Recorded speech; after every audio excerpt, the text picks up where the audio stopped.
In this video, we'll be talking about Pisces moon when it's in the 11th house, natally. So, if you are a Taurus rising, or you could also be a Aries rising in a rare case, and some of you guys could be Gemini risings. But for the most part, people that have Pisces moon in the 11th house, they will be Taurus risings. And so they have a practical viewpoint of the world, or they have like a realistic lens of things, and they are able to progressively achieve their goals because they use an objective approach to life. And this is very related to this placement because when the moon is in Pisces, although it creates a very intuitive individual that picks up on very subtle phenomena and is very sensitive to different environmental factors, and they easily make connections between knowledge and events and just different things. Like they'll make connections between what somebody said and then something that they read in a book, and they'll be able to come to epiphanies. And so although that is the case and these people are highly creative and intuitive, and they have a strong faith in their intuition,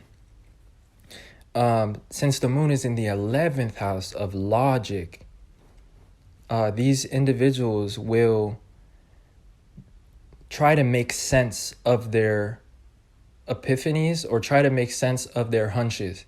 They'll try to make sense of their intuition rather than just believing it. So when the moon is in Aquarius or in the 11th house,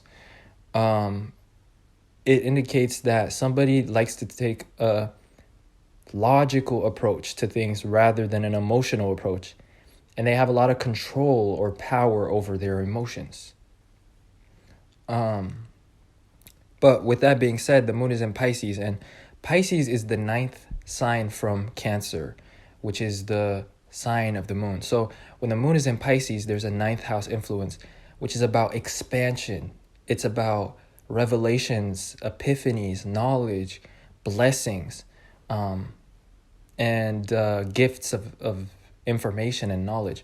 So a lot of times you will have epiphanies, or you'll have realizations, and you will notice connections between things, but you like to try to make sense of them rather than try to believe, or rather than just believing them, like the moon in Pisces usually would do in a different house. So you're a very like logically oriented individual, but you have so much creativity, but you filter it through logic. And this is very powerful. This is very good for manifesting positive results in your life.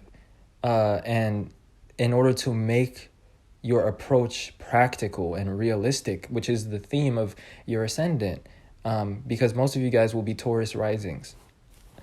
That is the natural sign that has the 11th house in Pisces. Now, with that being said,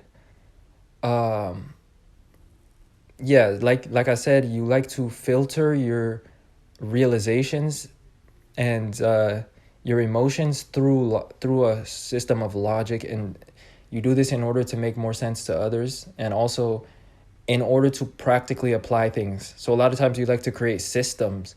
You like to create schedules.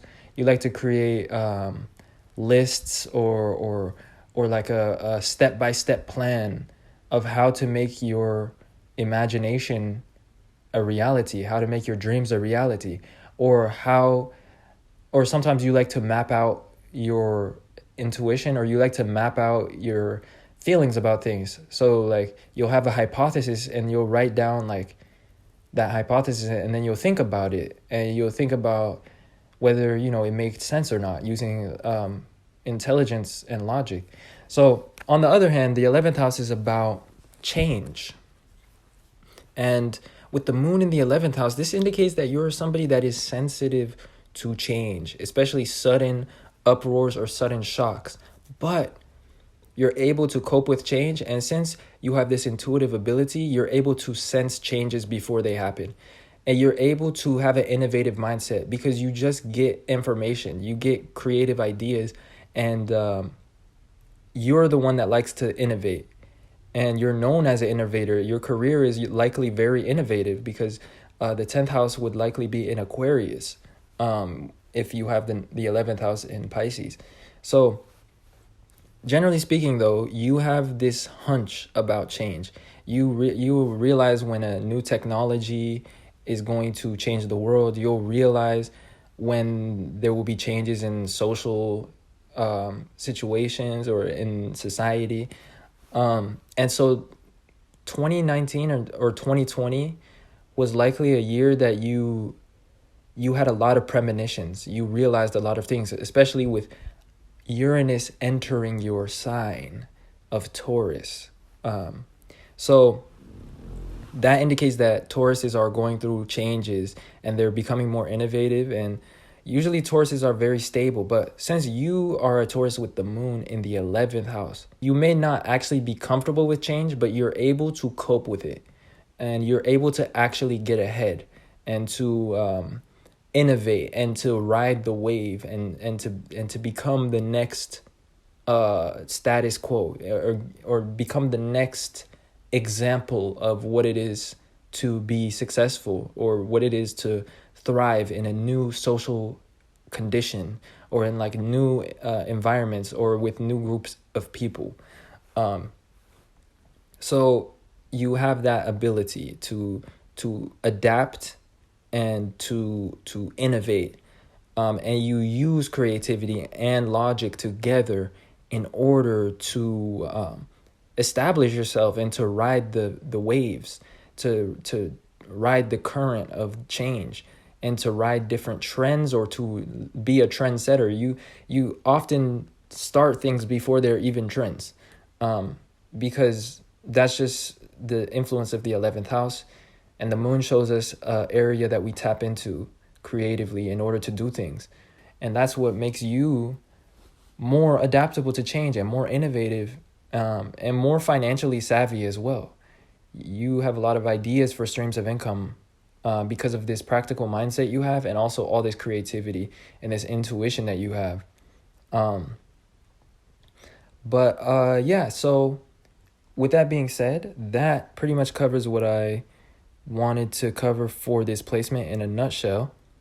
So if you saw yourself in some way through this video, don't forget to leave a like if you'd like, and subscribe to this channel for more content. And as well, I'm doing natal chart readings or inquiries. So if you'd like me to make a video just like this one, but about your planets and your placement, your chart, and kind of have like a visual representation as well, but like make a YouTube video about it, then definitely check the link in the description, which is my Patreon. And I do a natal chart reading for everyone that subscribes. And it's a new page, so I'm just getting started, but I'm very much looking forward to doing that. And as well, of course, the video will be private and it will be unlisted and it will only be sent to you. But if that interests you, definitely consider checking out the information in the description. And with that being said, I appreciate you guys watching and supporting my channel in any way. Other than that, I will see you guys sometime soon in another video. Peace.